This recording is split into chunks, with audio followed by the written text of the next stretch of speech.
Pharmacist मित्रों नमस्कार।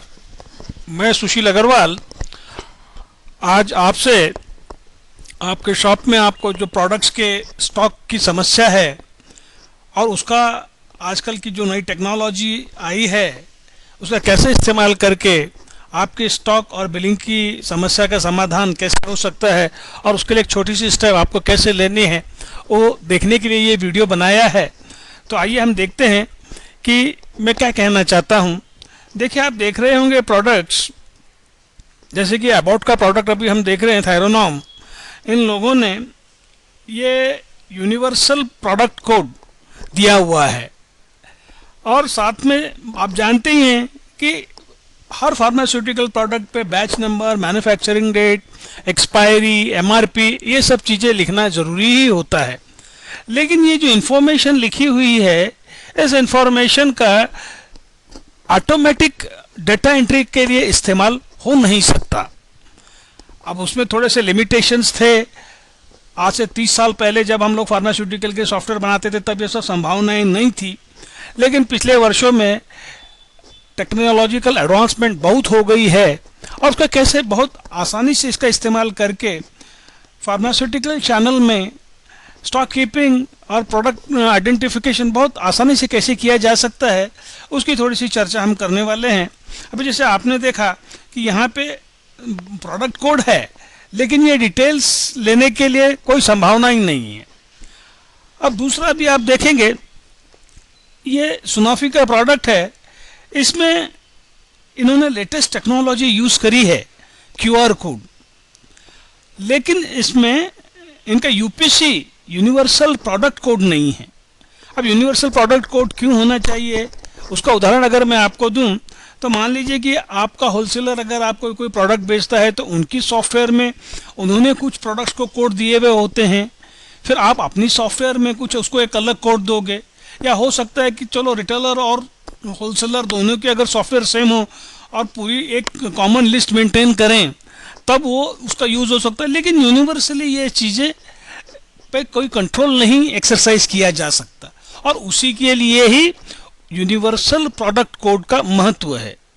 अब ये यूनिवर्सल प्रोडक्ट कोड इशू करने वाली एजेंसी जो इंडिया के लिए है, GS1 इंडिया ऑर्गेनाइजेशन, उसके मार्फत ये सब प्रोडक्ट्स कोड्स लिए जा सकते हैं। और ये एक बार ले लेने के बाद अक्रॉस द ग्लोब आपके प्रोडक्ट को एक नंबर मिल जाता है और इस नंबर के बेसिस पे हर एक आदमी उस प्रोडक्ट को यूनिकली आइडेंटिफाई कर सकता है, उसकी स्टॉक कीपिंग कर सकता है, सब कुछ संभव है। ये एक पहली बात है कि फार्मेसी कंपनियों से ये दरखास्त है या आप लोग कुछ ऐसा उनके साथ बड़े पैमाने पे इकट्ठे होकर उनको रिक्वेस्ट करें कि आप सभी प्रोडक्ट पे यूपीसी प्रोडक्ट कोड प्रिंट करें जैसे कि अबाउट कर रहा है। और दूसरी चीज़ ऐसी है कि जैसे ये सुनाफी ने क्यूआर कोड प्रिंट किया है ऐसा क्यूआर कोड भी वो प्रिंट करें। लेकिन इन दोनों में शॉर्टकमिंग्स हैं। शॉर्टकमिंग्स, पहला शॉर्टकमिंग जैसे आप देखेंगे कि इन्होंने सिर्फ यूपीसी बार कोड तो प्रिंट कर दिया और दूसरा इन्होंने क्यूआर कोड तो प्रिंट कर दिया। अब इन दोनों की शॉर्टकमिंग्स के बारे में भी हम जाकर जब देखेंगे तो जब आप इस क्यूआर कोड को स्कैन करेंगे तो ये क्यूआर कोड क्या करता है, ये आपको एक वेबसाइट पे ले जाता है जहाँ पे ये चेक करके बताया जाता कि भाई ये बैच, ये जो मैन्युफैक्चरिंग है इस कंपनी की ऑथेंटिक है या नहीं, ये स्पूरियस ड्रग तो नहीं है। इस कंट्रोल के लिए ही इसका सिर्फ इस्तेमाल हो रहा है और ये FDA की रिक्वायरमेंट है। लेकिन ये इन्होंने सुनाफी के इस क्यूआर कोड से क्या होता है, आप अपने मोबाइल से अगर ये स्कैन करेंगे तो ये आपको स्कैन करने के बाद में ऐसा दिखेगा। ये एक्चुअली एक वेब एड्रेस है और ये वेब एड्रेस अगर हम यहाँ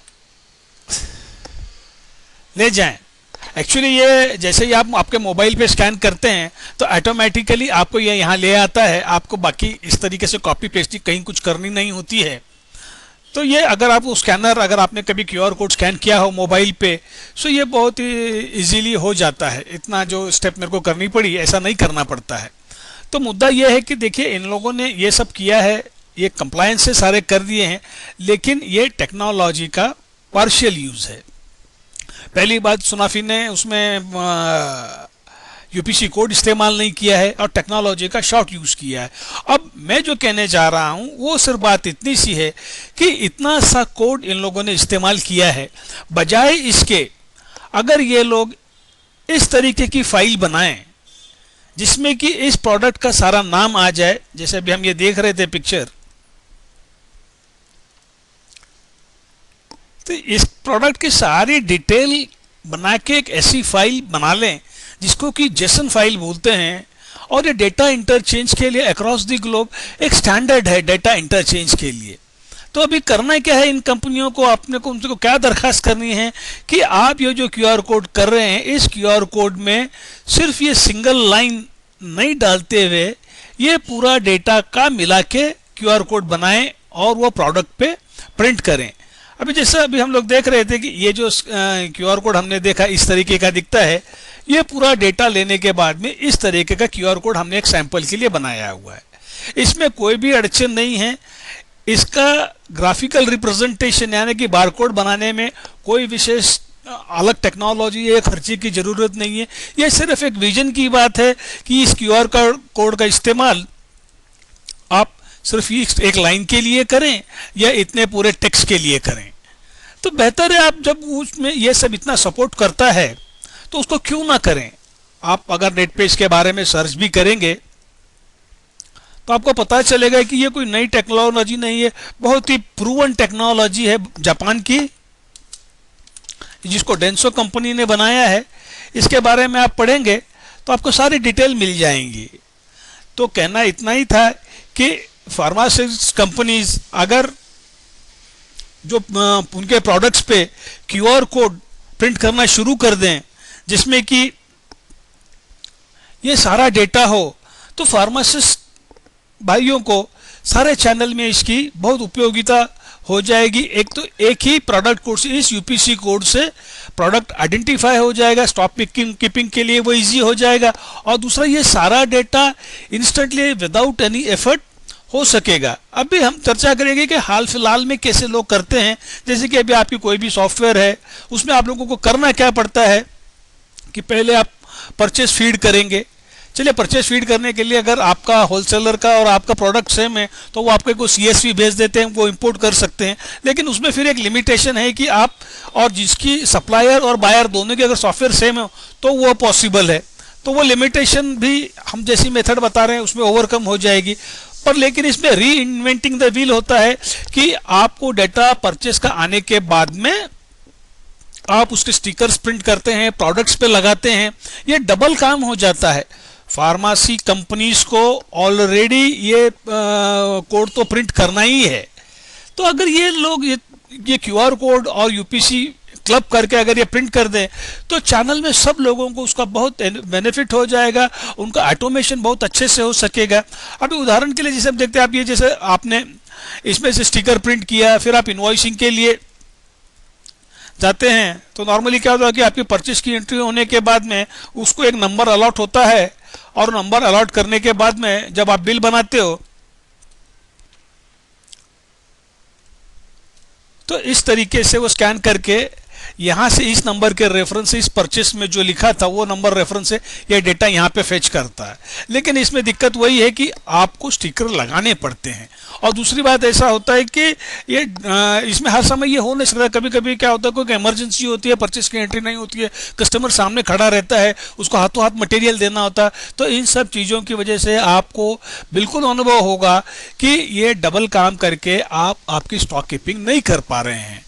तो यही कहना था कि भाई ये लोग अगर फार्मेसी कंपनीज को आप किसी तरह से ये करने पे राजी कर लो, या सरकार सेंट्रल ड्रग कंट्रोलर्स उनको एक नियम ले आए कि नहीं भाई आपको QR code with this data, जैसे कि मैंने आपको बताया था इस तरीके का डेटा और इससे अधिक भी data, this is just an idea. आप इसमें और भी इंप्रूवमेंट्स लेके आ सकते हैं अपने हिसाब से।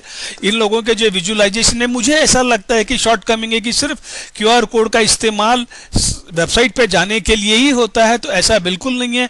क्यूआर कोड की कैपेसिटी बहुत एनॉर्मस होती है। 1 स्क्वायर इंच के अंदर it can store around 4000 character. जैसे कि मैंने आपको बताया, आप अगर ये रीड करेंगे डेंसो की साइट पे तो आपको सब पता चल जाएगा कि कितनी कैपेसिटी है उसकी और कितना एडवांस है ये 2 डायमेंशन बारकोड। इसको कहते हैं 2 dimension barcode, QR code, quick response code. अभी जैसे उदाहरण के लिए मैं आपको बताऊंगा, हम लोगों ने अभी ये एक सैंपल जो बनाया था,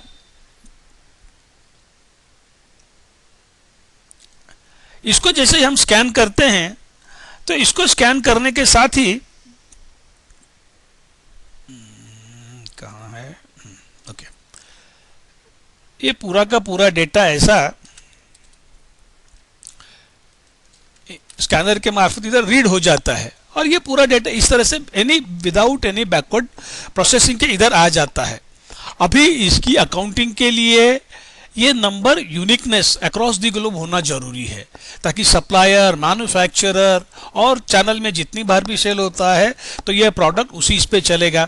और इसके बैच नंबर इधर आ गई है और इसकी MRP आ गई है, तो चाहे रिटेलर है वो MRP पे सेल करे तो MRP पे कर सकते हैं, अगर होलसेलर है तो वो प्रोडक्ट पे उनकी जो भी PTR प्राइस टू रिटेलर होगी उसके मुताबिक उसका यूटिलाइजेशन हो सकता है।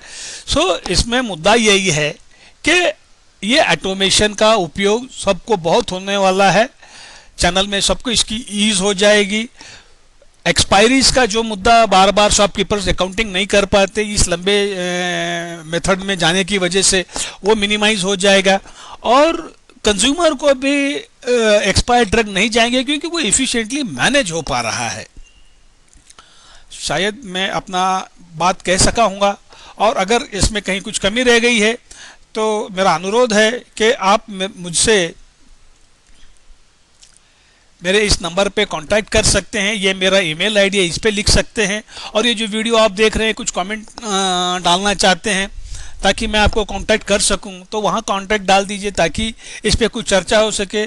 आप लोगों से अनुरोध यही है कि बड़ी से बड़ी संख्या में आप ये मुद्दा सरकार तक ले जाएं और फार्मेसी कंपनीज को बाध्य करें कि वे QR कोड के माध्यम से या डेटा मैट्रिक्स जो भी 2 डायमेंशन बारकोड उनको फिजिबल होता हो उस 2 डायमेंशन बारकोड के माध्यम से ये पूरा डेटा उस पे उसका QR कोड, उसका 2 डायमेंशन बारकोड प्रिंट करें ताकि उसका ऑटोमेशन किया जा सके।